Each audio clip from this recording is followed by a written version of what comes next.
Hello friends, आता आपण बघणार आहोत लग्नानंतर होईलच प्रेम याचा 27 फेब्रुवारीचा एपिसोड रिव्ह्यू.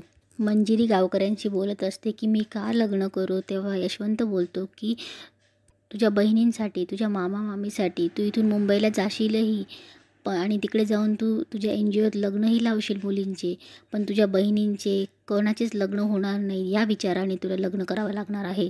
तेव्हा यशवंत बोलतो बाहेरच्यांसाठी वीर जरूर जरूर खणावी, पण आपल्याच घरचे तहाण्याने मरत आहेत की नाही याच्याकडे लक्ष देशील की नाही. तेव्हा नंदिनी हात जोडते आणि बोलते हे बघा, मी खूप आदर करते तुमच्या रीतीभाती, तुमच्या परंपरा या सगळ्याचं महत्त्व कळतंय मला, पण तुम्ही माझाही विचार करा ना. अहो लग्न मोडलंय माझं, माझ्या मनाची काय अवस्था झाली असेल याचा तरी विचार करा.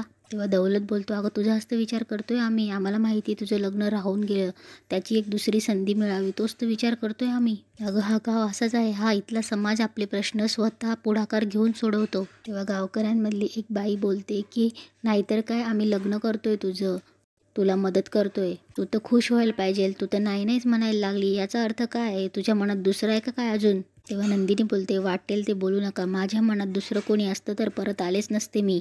परत त्या बायका बोलतात परत आली आहेस ना, मग लग्नाला का तयार होत नाही, इथेच काहीतरी पाणी मुरतंय. परत एक गावकऱ्यातली बाई म्हणते तू तशी नाही आहेस ना, मग सिद्ध कर की तुझ्या मनात खोट नाही आहे, नाहीतर आम्ही समजू की तू वाईट चारित्र्याची आहेस. गावकऱ्यातली माणसं पण बोलायला लागतात अरे हिच्यातच खोट दिसतोय, ही लफडेबाज आहे. परत दुसरा गावकरी बोलतो अरे शहरातल्या पोरी असतातच अशा, अरे दिसते कशी साधी भोळी. तेव्हा दुसरा पण बोलतो खाली मुंडी पाताळ ढुंडी दिसतेस. तेव्हा धनंजय चिडतो वाटेल ते बोलू नका माझ्या मुलीला. तेव्हा नंदिनी हात जोडून बोलते मी खरंच तशी नाही हो, तुम्ही सगळे वाटेल ते आरोप करताय माझ्यावर.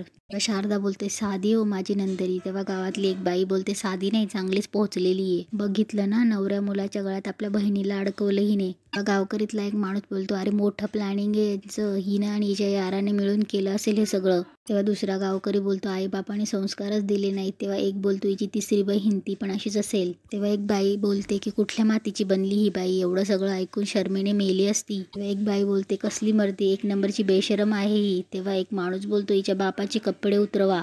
तेव्हा एक बाई बोलते ठेचून काढा अशा पोरीला, हिच्यासारखी निर्लज्ज पोरगी कुठे नाही बघितली. तेव्हा देशमुखांची सगळी फॅमिली तिथे आलेली असते आणि जीवाई तिथे येत असतो. तेव्हा नंदिनी जोरात ओरडते बास ठीक आहे, तयार आहे मी लग्नाला. तेव्हा जीवा तिच्याकडे बघतच असतो. तेव्हा नंदिनी बोलते कोण करणार माझ्याशी लग्न, बोला ना, लग्न लावून द्यायचंय ना माझं, बोला ना कुणाशी लावून देणार आहात. तेव्हा दौलत बोलतो नंदिनी तू सिद्ध केलंस, तुझ्यात खोट नाहीये, थांब कोणी ऐरा गैरा नाही. तेव्हा दौलत शंकरला बोलतो आणि बोलतो हा माझा मुलगा शंकर, हा करेल तुझ्याशी लग्न. तसंही आम्ही लहानपणी तुमचं लग्न ठरवलंच होतं, मी तुला शब्द देतो तू माझ्या घरची सून होशील. शंकर दौलतचा हात झटकतो आणि बोलतो तुम्हाला ही सून म्हणून चालेल, पण मला ही बायको म्हणून चालणार नाही. दौलत बोलतो का चालणार नाही. तेव्हा शंकर बोलतो ओ पप्पा तुम्हाला काही कळतं का नाही, अहो हिला खरंच पळून नेली की हीच हिच्या यारासोबत पळून गेली कुणाला माहीत, आणि बाहेर जाऊन त्या दोघांमध्ये काय काय घडलं असेल कुणाला माहीत. तेव्हा शंकर बोलतो ह्या असल्या सेकंड हँड मुलीशी मला लग्न नाही करायचं. तेव्हा दौलत सगळ्यांसमोर शंकरच्या कानाखाली मारतो आणि बोलतो थोबाड बंद ठेव तुझं. तेव्हा नंदिनी बोलते असं कुणाकुणाचं तोंड बंद करणार आहेस तू मामा, आणि काय म्हणालास तू शंकर सेकंड हँड. तेव्हा नंदिनी बोलते कळलं ना मामा, ही आहे आजच्या काळातल्या बाईची शोकांतिका. आजही आम्ही बायका पाय पुसणंच आहोत समाजाच्या दारातलं, आणि तेही यासारख्या मुलांच्या मेंटॅलिटीमुळे. मी पळून गेले असं समजून माझ्या मामे बहिणीची सोयरीक मोडणारा, मुलींना सेकंड हँड म्हणणारा हा तुमचा समाज. हे आज जे गावात बोललं जातंय ते उद्या शहरातही बोललं जाईलच. यापुढे मी जिथे जिथे जाईल तिथे तिथे माझ्या मोडलेल्या लग्नाची कीर्ती माझ्या आधी जाऊन पोहोचलेली असेल. फक्त गावात इथे निंदा बोलतात आणि आमच्या शहरात तिथे गॉसिप बोलतात इतकंच. तेव्हा नंदिनी बोलते कमाल आहे, म्हणजे मी थोडा वेळ काय बाहेर उभं राहिली एका मुलाबरोबर लगेच असे विचार करायला लागलेत लोक, म्हणजे मी लग्नाला नकार दिला तर मी लफडेबाज, आणि लग्नाला होकार दिला तर सेकंड हँड. आणि मग मी करायचं काय, स्वतःला संपवून टाकायचं का. माझ्या आईवडिलांनी जे स्थळ आणलं त्याला मी गुपचूप होकार दिला, हे चुकलं का माझं. की लग्न ठरल्यावर मी माझ्या जोडीदाराबरोबर सुखी संसाराची स्वप्न पाहिली, हे चुकलं माझं. सगळे म्हणाले गावात लग्न करूया, मी तयार झाले. इथे गावात आल्यावर सुद्धा हळद मेहंदी सगळे विधी मी मनापासून केले, तरीसुद्धा आज तुम्ही सगळे लोक माझ्या कॅरेक्टरवर चिखलफेक करतायत. मनोभावे गौरी पूजा करताना कोणीतरी मला किडनॅप करून घेऊन जातं आणि तरीसुद्धा मलाच सिद्ध करावं लागतंय की मी सेकंड हँड नाही आहे. माझ्या नसण्याचे वेगवेगळे अर्थ काढणाऱ्यांना मला फक्त एकच प्रश्न विचारायचा आहे, मी इथे नसताना तुमच्यापैकी कोणी मला शोधण्याचा प्रयत्न केला? तुम्हाला जे दाखवण्यात आलं ते तुम्ही खरं मानलं. मग यात सगळ्यात चूक कोणाची आहे? जेव्हा मला रम्या आणि पार्थच्या प्रकरणाबद्दल कळलं, माझे आई बाबा ऑलरेडी लग्न मोडून आले होते, तेव्हा सुद्धा मी पार्थच्या बाजूने उभे राहिले. मी रम्याला ठणकावून सांगितलं की जोपर्यंत पार्थ माझ्याशी स्वतः येऊन बोलत नाही तोपर्यंत मी कशावरही विश्वास ठेवणार नाही. पण आज तुमच्या पार्थनी मला तेवढीसुद्धा संधी दिली नाही. कुणीच वाट पाहिली नाही माझी, ना पार्थच्या आईवडिलांनी ना माझ्या आईवडिलांनी. माझ्या आईवडिलांनी मोडलेलं लग्न मी जुळवलं होतं आणि आज त्याच लग्नाची गाठ सोडताना तुम्हाला कुणालाच काही वाटलं नाही. खरं तर उलट तपासणी माझी नाही तुम्हा सगळ्यांची घेतली पाहिजे, कारण माझ्या नजरेत तुम्ही सगळे आरोपी आहात. तसं असेल तर मला नाही राहायचं या समाजात, नाही करायचंय मला लग्न.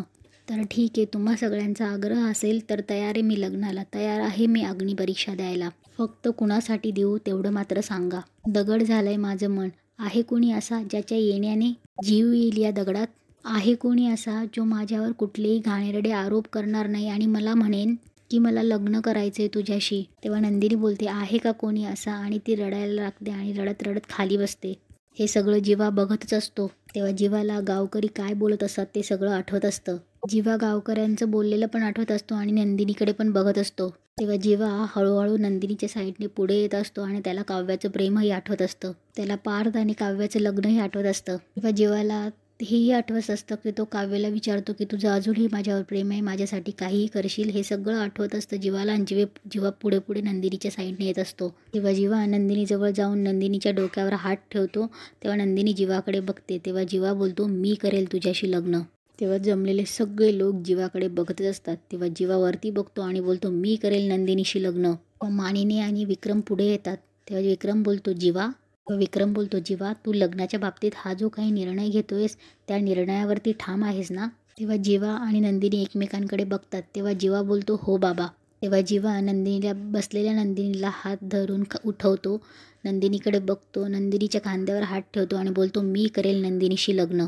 तेव्हा विक्रम जीवाच्या हातात हात घेतो आणि बोलतो, I am proud of you my son. धनंजयही पुढे येऊन हात जोडतो आणि बोलतो, जीवा मी आयुष्यभरासाठी तुमचा ऋणी राहील. विक्रम धनंजयचा हात धरतो. तेव्हा धनंजय बोलतो, जे मागाल मी ते द्यायला तयार आहे. नंदिनी जीवाकडे बघत असते. तेव्हा विक्रम बोलत असतो, अरे तुझ्या एका मुलीने पार्थशी लग्न करून वेळ निभावून नेली, आता माझा दुसरा मुलगा सगळं काही सांभाळून घेईल. तेव्हा यशवंत टाळी वाजवायला लागतो. तेव्हा सगळे गावकरी टाळ्या वाजवतात. विक्रम आणि धनंजय पण एकमेकांच्या गळ्यात पडतात. नंदिनी मात्र जीवाकडे बघतच असते. तेव्हा मंजू वसूच्या पाठीमागे जाऊन तिला बोलते, आता या दोघी बहिणी आपल्याच घरात येणार. तेव्हा वसू बोलते, आणि मला यांना सहन करावे लागणार. तेव्हा वसू बोलते, हे सगळं ना त्या मूर्ख रम्यामुळे होतंय. तेव्हा वसू मंजूला काहीतरी प्लॅन सांगते. मानिनी पण दोघांच्या डोक्यावर हात ठेवते आणि इथेच एपिसोड संपतो.